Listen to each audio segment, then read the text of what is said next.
Welcome to the More to the Story podcast. I'm so glad that you have come along, and I'm excited to share this episode with you. I think you're going to find it really helpful to think about the just war tradition. And I have the book right here. Oh, sorry, all my tabs are in there. For those of you watching on YouTube, A Basic Guide to the Just War Tradition, Christian Foundations and Practices, published by Baker Press. And I'll introduce my guest in just a second. But first, you need to know this podcast comes to you from Wesley Biblical Seminary, where we are developing trusted leaders for faithful churches. And you're probably listening to this sometime in the summer of 2024, just in time to sign up for classes coming in the fall. We are at an exciting moment in our history as we've added, just in the last year, more than 300 Global Methodist Church pastors who are now participating in our programs. That brings our current student body up to about 500 students. And what's wild about that is in our 50-year history, we have about 600 alumni. So we almost have as many current students right now as we have alumni. So it's this great moment that we have at WBS to be able to shape leaders in the church, particularly those who are, we come from an evangelical Wesleyan perspective that values the inerrancy of Scripture and the reality and promise of the holy life. So we'd love for you to check us out at wbs.edu. Also, my friend Bill Roberts is a financial planner. He helps me pay for some of the things that make this podcast possible, like all the technical things that go in the background. I'm so thankful for him. And he has a great ministry and helping people plan for their financial futures. You can find out more about him at williamhroberts.com, or you can look in my show notes. Also, I'd love for you to subscribe or like and share a link to this particular podcast. If you sign up for my email list at andymillerthird.com, that's andymillerii.com, I'll send you a free tool called 5 Steps to Deeper Teaching and Preaching. Also, as you're kind of moving toward the fall season or fall session time in your church life, maybe small group Sunday school classes, I have 2 courses there, one on heaven and another one on the book of Jude. These are kind of like small group resources that you can use, video-based curriculum that you can find at my website at andymillerthird.com. All right. I am so glad to welcome to the podcast Eric Patterson, who is the CEO of the Victims of Communism Memorial Foundation. He is also the scholar at large at Regent University. Eric, welcome to the podcast. Andy, it's great to be with you. Thanks for having me today. Well, I'm so glad to have you on. And this book that you've written is wonderfully helpful, I think, as people are trying to figure out like kind of a basic foundations for the just war tradition. This book by Baker Press is one that I highly recommend people check out. And we got connected because of my friend, Mark Tooley, who leads the Institute for Religion and Democracy. And I figured it took me a little bit to put the pieces together, but through Mark in a program we did there at the IRD, I met your wife, Jennifer, a few years ago, who works at the Reformed Theological Seminary's campus there. So I'm thankful for all these connections that we have. I'm glad that we finally get to meet. Likewise. Yeah, and those are great friends. I mean, I'm so proud of the work that the Institute of Religion and Democracy does, the work of Mark Tooley, who's been so faithful over the years and so smart and strategic in calling the church to faithful witness.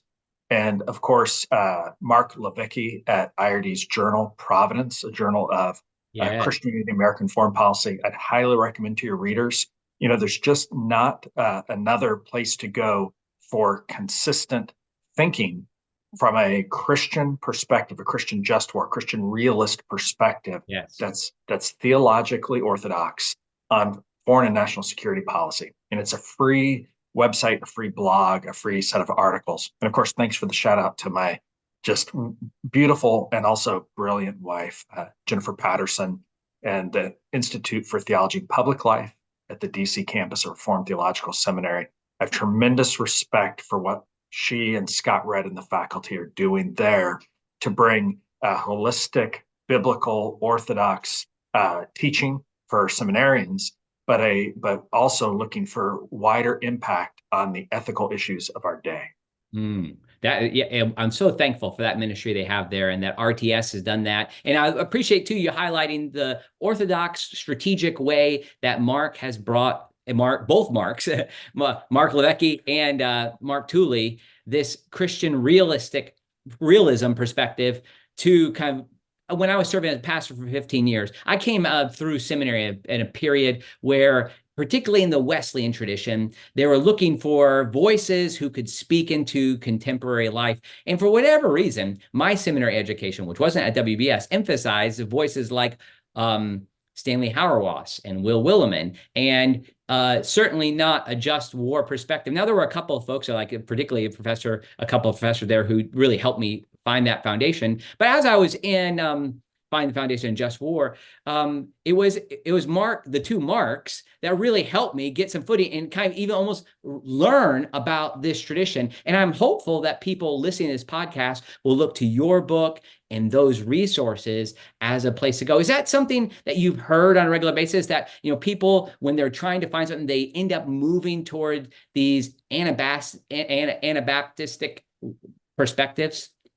Yeah. So, there's just a lot of misinformation that happens, particularly, I hate to say it, in seminaries and divinity schools, that is a very simplistic, and actually it's a progressive theology. It's not a classic Christian theology that kind of turn the other cheek into a maxim that Christians should be walked over, that they shouldn't defend their neighbor. And that's really what I mean. I don't mean that we shouldn't, I'm not talking about a muscular, you always have to stand up for yourself. I mean, that you have a role to play in where God has put you to be thinking about protection and defense of your neighbors. And that there are some Christians who are actually called to that professionally. They have a vocation of public service as a magistrate, as a judge, as a policeman, as a soldier, as a public official, as a president or prime minister. Just like in the Old Testament, God called some of these people. And in the New Testament, we're told not just to support them and pray for them, but Paul, if you look at the back end of his letters, he gives greetings to Zenas the lawyer. He gives greetings to the members of Caesar's household. In other words, people doing public administration. Jesus says that the person who has the most faith he meets is a Roman centurion. Yes, so sure. We've gotten off track theologically with some really simplistic, thin, and not biblically based views on these matters. But there's a tradition that goes right back to the Bible, and it comes through people like Augustine and then through Aquinas. And perhaps the best thing to call it would be just war statecraft, or just statecraft. Yes, interesting. One term that is an all-embracing term that we've been using since the 1930s is Christian realism. So authentically Orthodox Christian in the Augustinian and Protestant Reformer tradition, and at the same time, realistic. And by realistic, what we mean is theologically informed realism. Yeah, sure. Humans are fallen, and they have opportunities to do good. We live in a fallen world. There's sin, there's anger, there's hatred. But at the same time, so we have to be realistic about those things. But we should also be realistic that we're creative and we're responsible. Yes. And so we should be acting responsibly towards justice and towards security. So that's what this tradition is about. And again, there's great writing at Providence, and there's a circle of authors, my own work, Mark Levesque, J. Darrell Charles, Tim Demme, many others who are just important in this vein. This is so helpful. I really want to jump into the book, but I want to pull back a minute, because I imagine that your interest in this area corresponds with your own experience. Tell us a little bit about how you found this kind of as a part of your vocation, is even thinking about this subject, and just a little bit about you. Sure. Well, I, as a young person, thought I was going to be working in the church full time in clerical ministry, if you will, and went to a great Christian college, Evangel University in Springfield, Missouri. I was a double major of biblical studies and music education.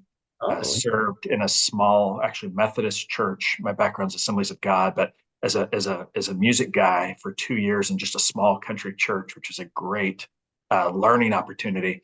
But God did change my path, and really, I'd say the intersection of thinking about national security and foreign policy and politics, and where that meets education. So I've been kind of in and out, some government service, but also time in education. But the question, I mean, the thing that just motivates me over and over, and it excites me, is how to think about ideas in the security space. So that's the fight against communism. My work at the Victims of Communism Museum thinks every single day about the ideological threats, but in the past from the Soviet Union, but today from the new socialism of President Xi in China. So ideas have consequences, especially in national security. For the last 20 years, we've spent a lot of time thinking about violent Islamism, and you see how it motivated Hamas on October 7th. It's a set of ideas that drives national security decisions. And then, of course, the wonderful constitutional framework of ordered liberty that we have in the United States drives a different set of way of thinking about the trade-offs for national security policy and things. And so that type of question has brought me back again and again as a believer, as someone who believes that both testaments matter for us today. And then how do we think in a Christian fashion? How do we apply a Christian worldview to political phenomena and national security phenomena? You mentioned your work at the Victims of Communism Memorial Foundation. I was listening to a sermon the other day, and this fits right in with a guest I had a couple weeks ago, Aaron Wren. He's written a book called Life in the Negative World, and he has this separation that he has talking about how probably from like the 50s to early 90s, we were in the positive world, whereas positive to be a Christian, and then between like 94, I think he has, or 92 to 2014, you're in a neutral space, and then now we're in a negative world. Well, I was listening to a sermon by Tim Keller from this neutral time. And it was this interesting moment where he said, he was talking about ideas, how ideas come and go. But he then said, for instance, communism and Marxism. There's not any Marxist today, or like who's a Marxist? And I think now that this was probably the early 90s where this was happening. I imagine toward the end of his life, he would recognize what was happening. But I imagine people even hear me introduce you and say, communism, I mean, wasn't that taken care of? I mean, you already highlighted some of these concerns. I mean, what's the state of communism in the world today? It's a bad state of affairs. So in the 20th century, we lost 100 million souls to the murderers of communism. 65 million in China, over 20 million in the Soviet Union, North Korea, Vietnam, Cambodia, etc. And today, there's still 1.5 billion people who live under the thumb of communism. The first, of course, is China and North Korea, Cuba. We have some hard left governments also in Latin America. They claim to be socialists. They are authoritarian and they are brutal. They repress our primary freedoms. They don't recognize private property or religious freedom. So I'm talking about places like especially Nicaragua right now, but also Venezuela and others. So we live in a time where there are hard left, anti-faith, anti-Christian, anti-basic human rights types out there in places like Nicaragua and Venezuela, and that there is a dozen Latin American countries actually who are pretty far on the left. Then you've got the Cubas, the North Koreas, and the Chinas out there. And people will say to me, well, at least Russia's not communist. And I would agree that probably the people, the henchmen around Vladimir Putin, they don't send their kids to be indoctrinated in Marxism anymore. But they still operate with a top-down, centrally controlled. The oligarchs around Putin control most of the economy, most of the economy that matters. They can act with impunity when it comes to matters of warfare. So they've attacked Georgia. They've attacked, of course, Ukraine twice, Moldova and other places. This is the old playbook, right? It may not have all the ideological pieces, but the political culture that's a top-down, single person directed, and then an oligarchy around him controlling most of the economy. This is the same playbook. It's the legacy of communism in that case. Here's what's so amazing. You know, just about 6 weeks ago, Alexander Navalny died, right? He died in a Soviet prison.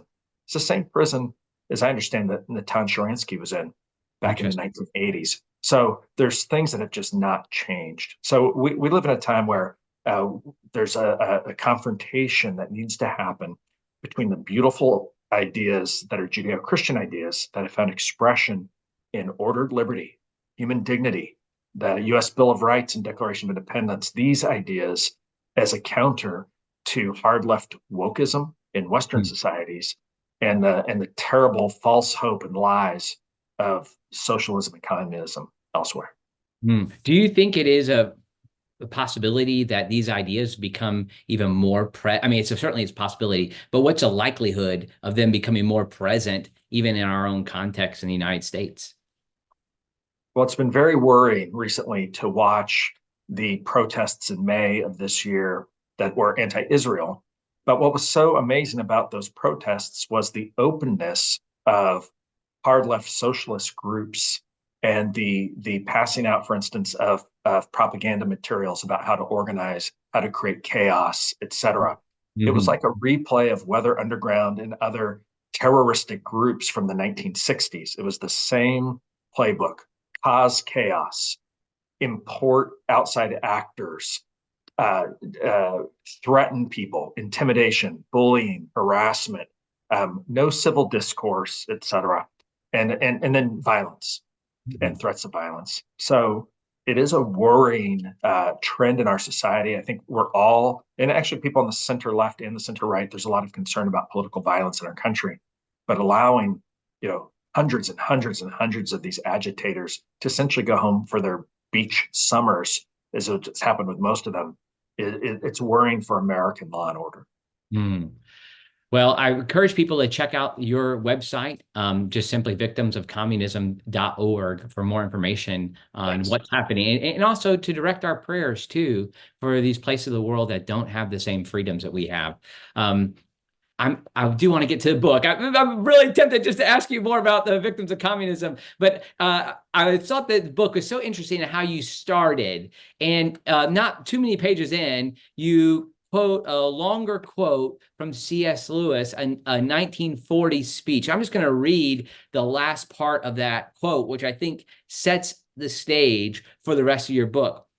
C.S. Lewis said this, and maybe you can tell us a bit about the context in a second, but to avert or postpone one particular war by wise policy, or to render one particular campaign shorter by strength and skill, or less terrible by mercy to the conquered and the civilians, is more useful than all the proposals for universal peace that have ever been made. He makes a strong statement here. So help us. How does this set the stage for your argument? Yeah, so historians of that time period, when they look at the foreign policies of Western countries, call that interwar period, the period from the end of the First World War, beginning of the Second World War, a time of idealism or utopianism.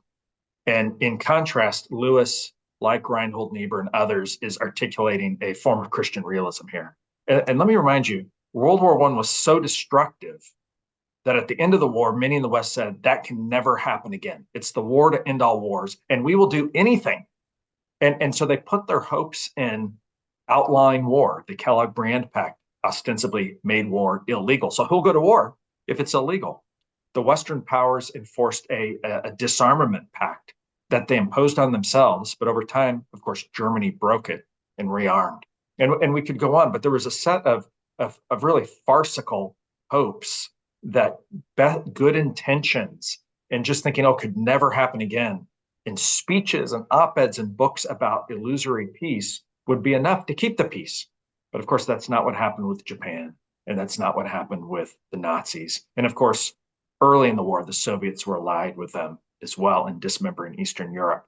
So Lewis is talking about the important role that wise government policy when it comes to national security has. And notice he doesn't say it's just about making more guns or more battleships. He talks about the wise role that a diplomat plays in Mm-hmm. statecraft and deterrence, and that all of these elements working together. Today, you might say it's the people at the State Department working alongside the people at the U.S. Agency for International Development, working with the National Security Council, working with the Department of the Treasury, who goes after terrorists, working with the U.S. military, that this larger set of instruments of statecraft, that they're there to promote the general welfare. They're there to promote peace. And that's what he's talking about. Mm-hmm. By pushing against this idea, like generally people just trying to lift up this ideal, like we should just live for this perspective and operate like our statecraft in a way that then aligns with that often it just moves against, I guess, the Christian realism that about. you're generally promoting. Yeah, and part of this is just getting the idea of peace right. Yeah, sure. Uh, What's that? and what I mean by that is there's a just peace and there's an unjust peace. Augustine talked about this. Aquinas talked about this. Great Christian thinkers of the past. The Nazis, if they win, they impose peace. Hmm. But it's what Augustine would have called an iniquitous peace, right? It's peace. I mean, the trains run on time. Certain types of people can live a very lavish lifestyle. The stores are open, but God forbid that you are a Jew or some other minority, right? It is an iniquitous peace. Mhm. What we are looking for is a just peace. Amen.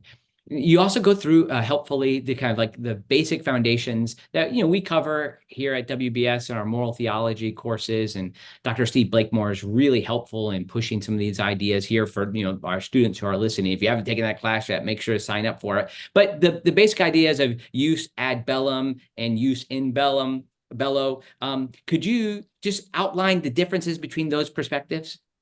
Sure thing. So when we think about just statecraft, we think about three big questions. When is it moral to use force? Second, once that decision's been made, how can force be employed in a moral manner? And then third, as we look at late and post conflict, what are the steps we could take towards a moral and enduring peace? Mhm. So in that first category, what we call jus ad bellum, or the ethics of using force, we start with really three criteria. And you can use these criteria thinking about almost any political phenomena or social phenomena. You can think about it in terms of church government, even proper authority, just cause, and right intention. So Mhm. legitimate governing authorities should make decisions based on a just cause, such as self-defense, preventing wrong, punishing wrongdoers, or righting past wrongs. That comes from Augustine. But third, with right intention. And this is a great Christian Mhm. innovation in the realm of foreign affairs. And it is, we can act out of neighbor love, we can act out of righteous indignation to pursue justice and security. We do not have to act, it's immoral, it's illicit to act out of vengeful wrath, out of hatred, out of greed or lust. And so authority, just cause, right intention. And then there are some secondary prudential criteria that then you think about from a stewardship perspective, kind of the cost benefit. What's the likelihood of success of this or that or this other course of action? Are we kind of at a reasonable last resort to use force? But again, it's authorities making those determinations. The second area, as you mentioned, is use in bello. And once the decision to use force is made, there are historically three criteria here. The first is the idea of military necessity, and that is we have a goal of winning. And so Mhm. we expect that on this battlefield, in this place and time, that every reasonable, every lawful effort is made to win in this engagement. And part of that is the ideas of counting the cost. How much ammunition do we have? How do we protect our own troops? Those things play into this concept, but it's restrained by the principle of proportionality, that we should only Mhm. use as much force as the threat is in this situation. So you don't drop an atomic bomb on a sniper. You Mhm. count the cost. You think about the proportionate response on this battlefield at this time, and the principle of distinction or discrimination, which distinguishes between legitimate military targets like soldiers and military convoys and illegitimate ones, such as houses of worship, private property, hospitals, and of course, civilians as much as possible. So those two kind of driving things as we think about conflict actually unfolding. That's helpful. You bring up the concept of proportionality, and I found your section really helpful as you talked about the nuclear bombs that were dropped in Japan and talking about the just cause behind that. Could you talk about, like, a lot of times it'd be maybe targeted as something that wasn't proportionate. Yeah, But tell us a little bit about how you, as a just war scholar, describe and think about that. I found that section of the book really helpful. thanks. I appreciate that. Well, the best guy on this is Mark Levesque. We've mentioned his name a couple of times before. He has a book that'll come out next year specifically on dropping the atomic bombs. But in this book, I talk about it, and in my book from 2019 called Just American Wars, which is a set of stories and kind of case studies from different US wars, I look at the dropping of the bombs. And here's what it really comes down to.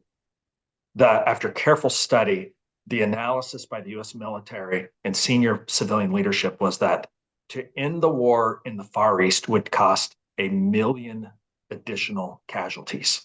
Wow. The one thing that I read was that 10,000 Americans, Chinese, Filipinos, and others were dying in Japanese concentration camps a week.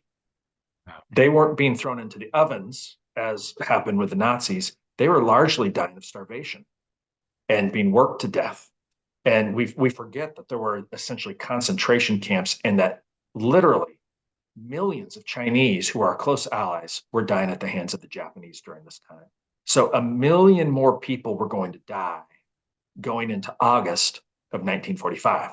And recall that in the previous months on islands in the South Pacific, the Japanese had fought literally to the last man, that they were sending kamikaze raids. We have documented footage that they were training on the home islands, women and children, on how to fight, how to sacrifice themselves by going under a tank with a grenade, etc. So Truman and his advisors made a decision. We are going to use this new weapon to try to bring this war to a halt. If I recall correctly, the immediate numbers of battle dead from those two bombings, somewhere around 150, 170,000 people. I don't remember the exact number off the top of my head. But the difference between 1 million deaths and 150, 180,000 deaths is pretty stark. Mm-hmm. And I think that one thing that's often lost in this is that we sometimes set some sort of double standard, that the American service personnel, well, it's okay for them to die, but it's not okay for the Japanese to die. But I Mm-hmm. just remind you that on December 7th, 1941, all of those American service personnel, except for 300,000 men, that's how small our military was, just Wow. 300,000 men. It grew to 5 million, but just Mm-hmm. 300,000 men scattered here and there. We had a tiny military. We were not prepared for war. Those guys were bakers and doctors, pharmacists and farmers. They were husbands and dads and brothers and sons. They were civilians. They were not ramping up for war until we were murderously attacked. And so Mm-hmm. we have to take these things into consideration. And Truman, the one president who fought in the trenches of World War I, he knew what it was like. He knew his responsibility was to protect American human life first and foremost, our allies second, bring the war to a close. And so when you look at those factors, it really is clear that it was a terrible, destructive act, but it brought the war to a close. It actually saved human life. Yeah. This is very helpful, that analysis. And again, I just point people to the book where there's more detail. I was surprised when I got to the book. I got to the fourth chapter, Morality in Contemporary Warfare. Here I'm reading a book. If I happen to be on the beach and here I am reading a book on just war, I think people have been surprised to see me laughing because you got to this great analogy, this great illustration. And I did not anticipate when I got there that I would see you talk about Monty Python and the Holy Grail and the Black Knight. So first, you obviously have to be a fan, and so tell us about that, and then tell us this illustration that you use. And I think people who are looking to explain just war, I think you might find this is an interesting way to describe it. Well, thanks for asking about the chapter and mentioning the chapter title. And I'll just say that the chapter titles in the book actually are nods. There's an insider thing here, that they're nods to the work of great just war thinkers.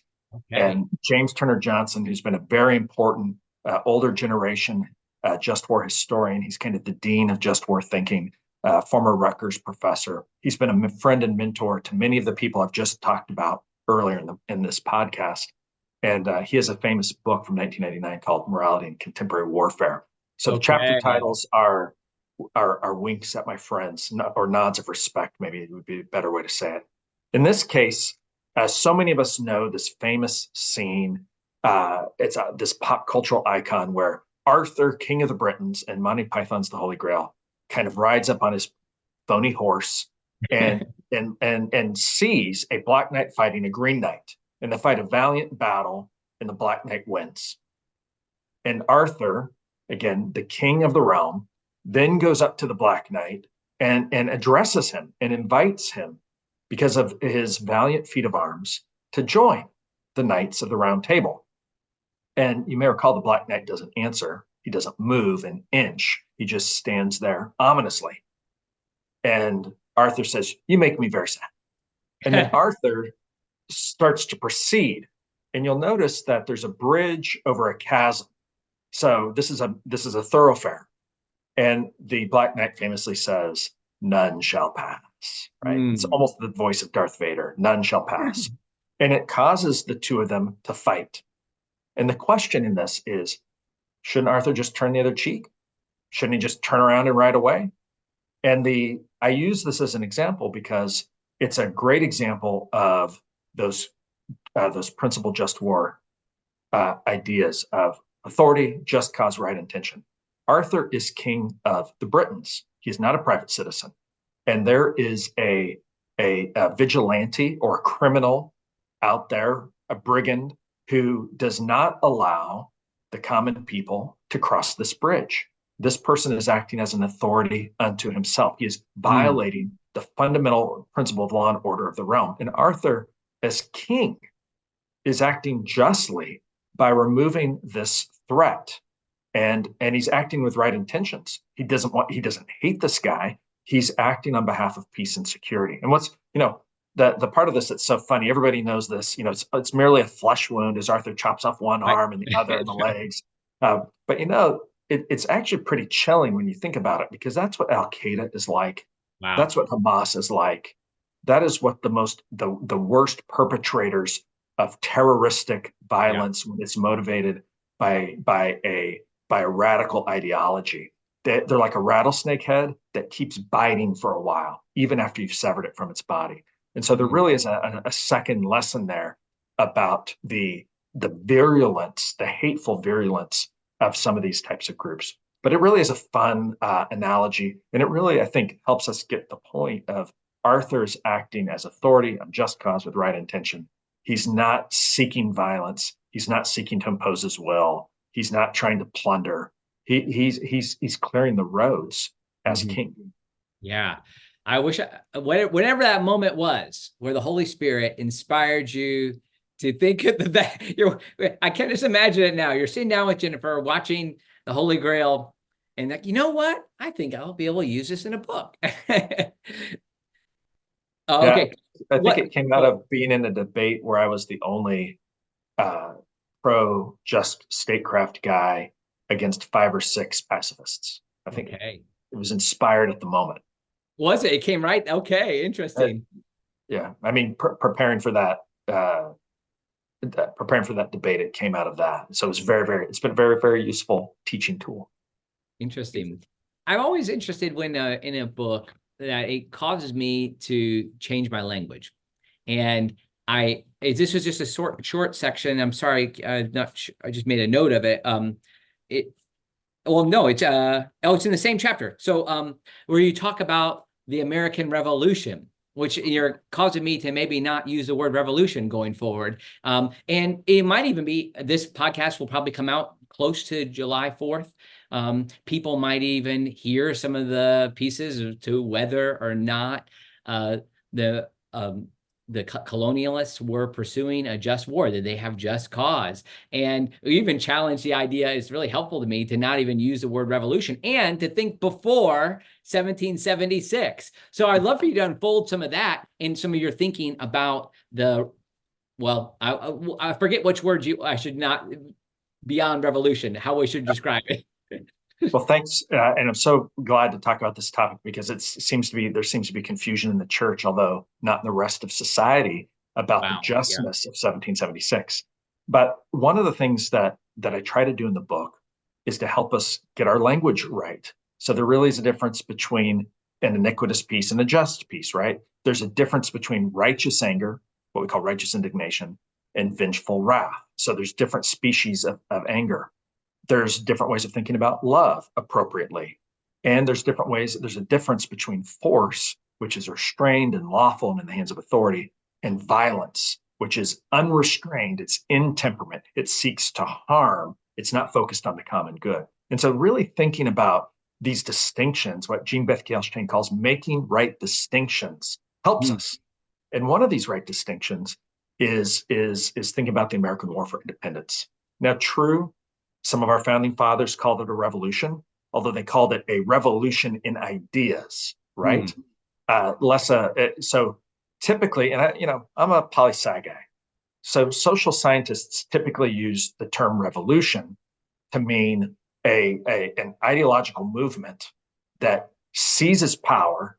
It burns down the institutions of the past, the church, the family, the old legal code. And there's some sort of elite who want to impose their idealistic version on society. By the way, they know better than us. That's the French Revolution. That's the Russian Revolution of 1917 with the communist ideology. That's the Chinese Revolution of 1941, led by Mao. It's the revolutions led by elites in Vietnam and Laos and Cambodia. It's certainly Fidel Castro in Cuba. So, and it's the Ayatollahs in Iran. So, a revolutionary movement tries to break with the past. And what were the founding fathers saying all along? We're Englishmen. We just want to live with the rights and privileges that we've had under our colonial charters for the last 150 years, right?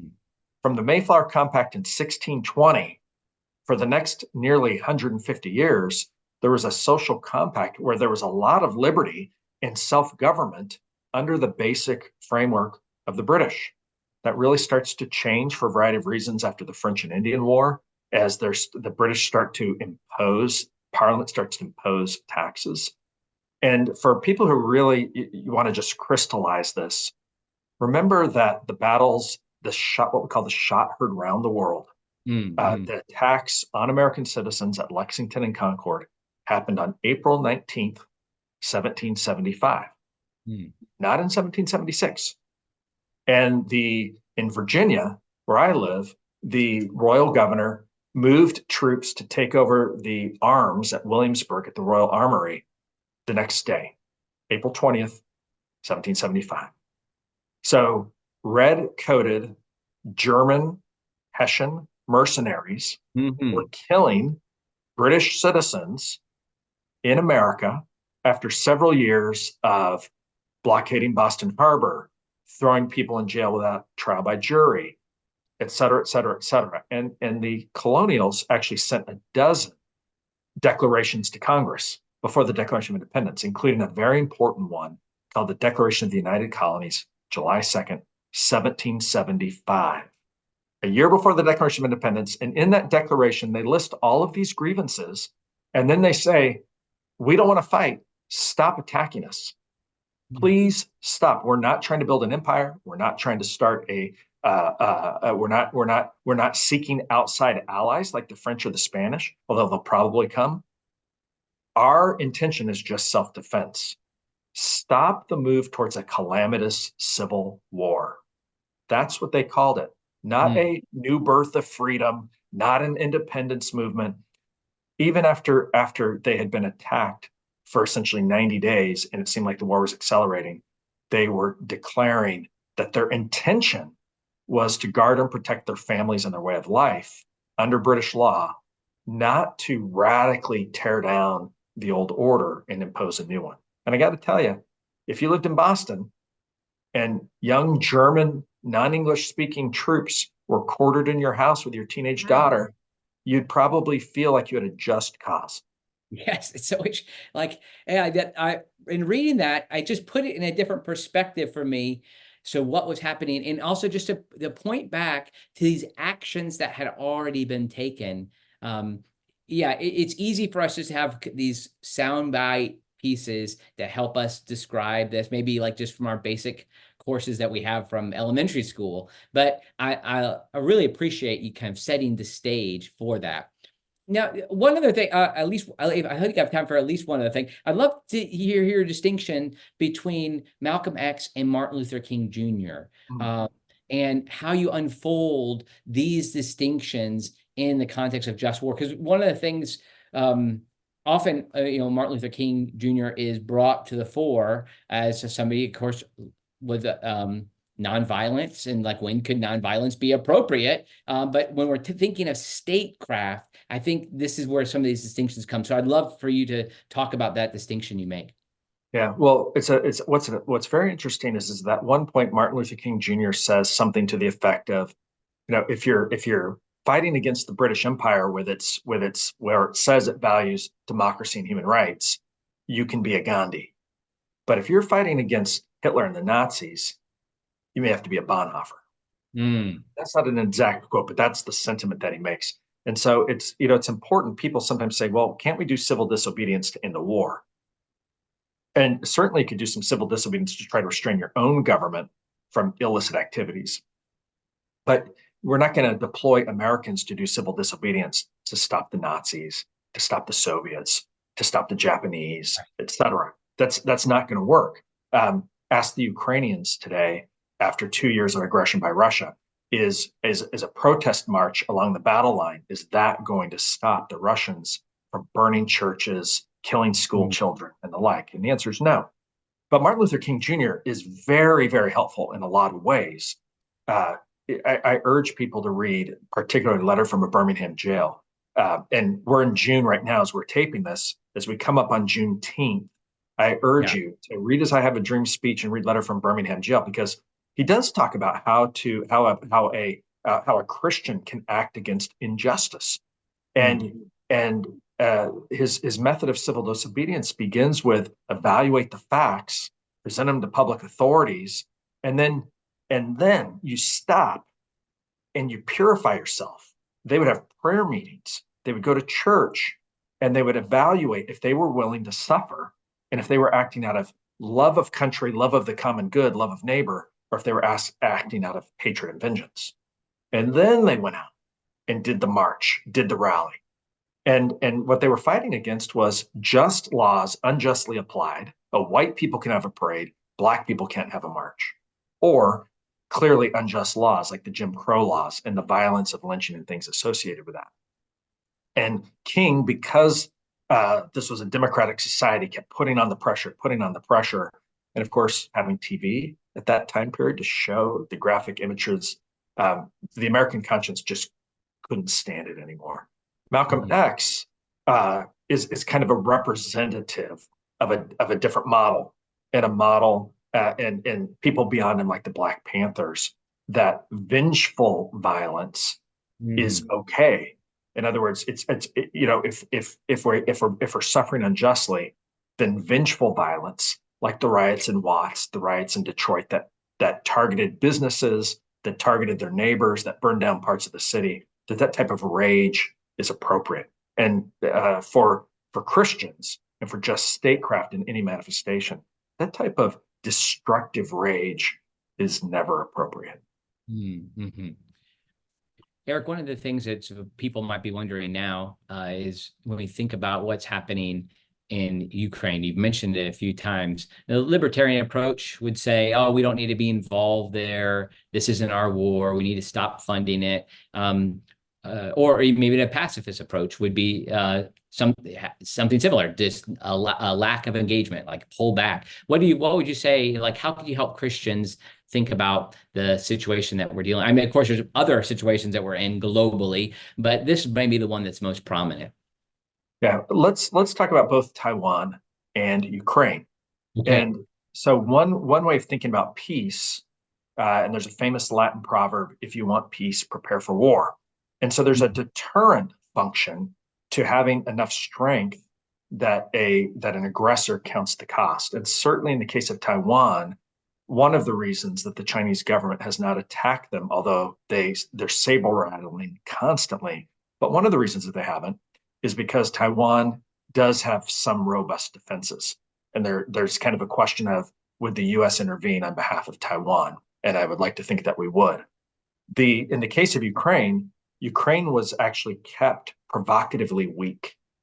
And it was Mm, the policy of the West to not allow Ukraine to arm, in the hopes that over time that would keep the peace in a sense, by Russia not having to worry about Ukraine being belligerent.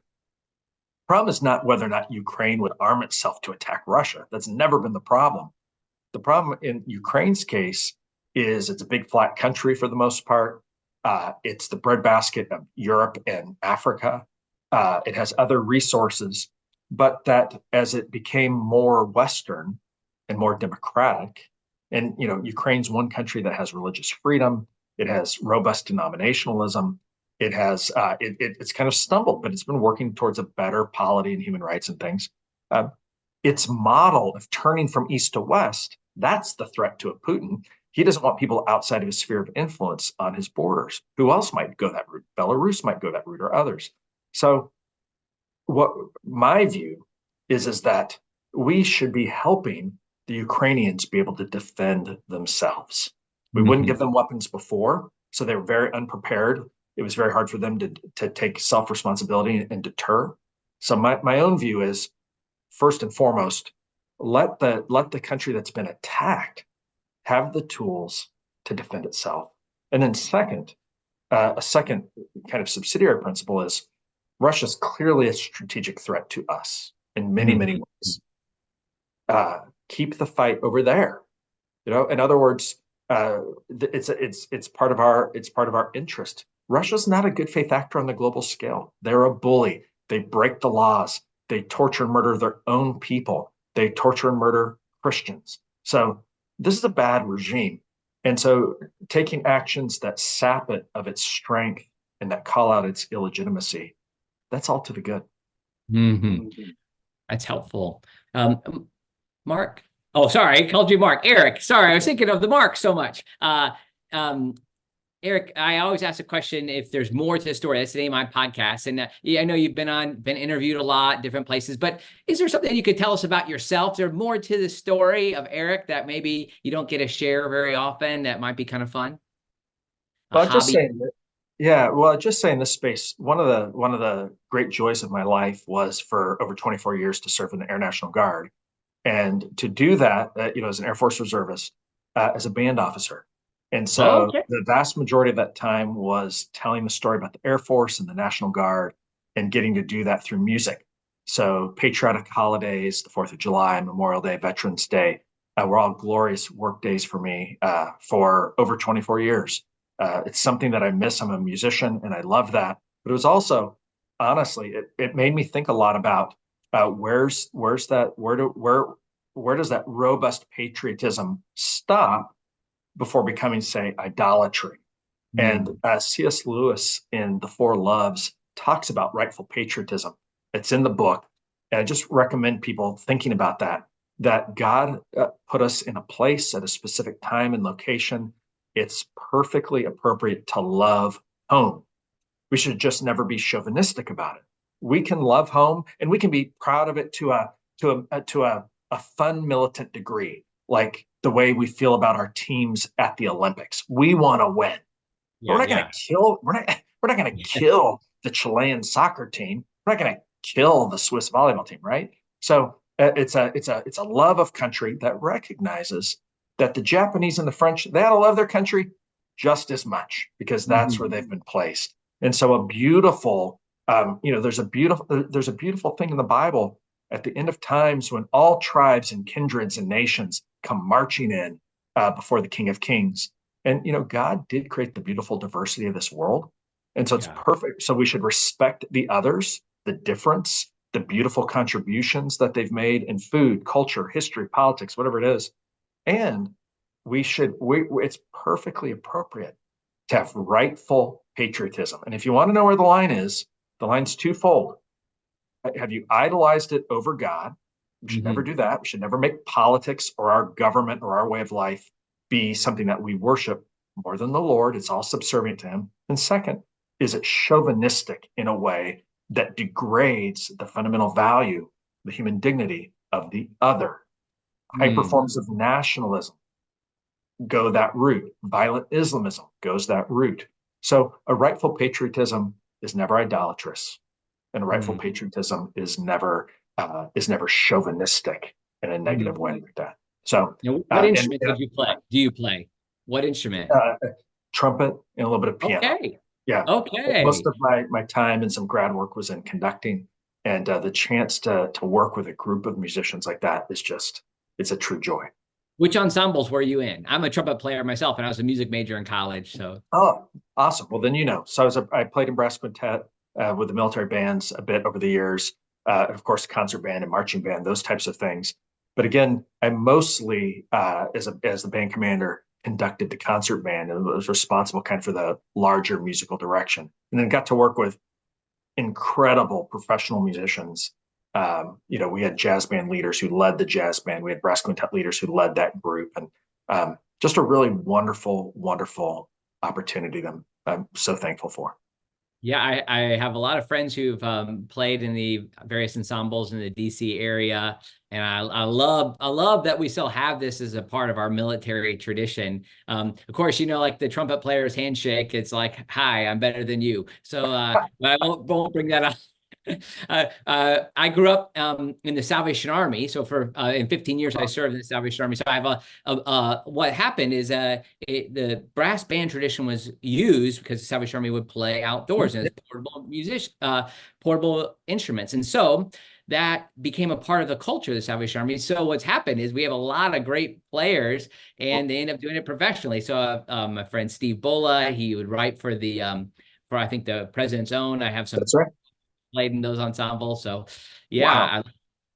Anyways, it's interesting to think about that side of your life and being a performer, and Yeah. then how that and what you do for the troops, what you do for the country, and then now on this more academic side, and really helping people think about the nature of what it means to be a good citizen, and also just thinking about the nature of warfare. This has been such a blessing, Eric, to be able to hear from you. Thank you for this book. I just recommend it to everybody to check it out. It comes from Baker Academic. I'll just put up on the screen again, A Basic Guide to the Just War Tradition, Christian Foundations and Practices, published by Baker Academic. Eric, thank you so much for your time today. Andy, you honor me with this opportunity. I wish you the best. It's great to meet you this way. I look forward to seeing you again. Thank you.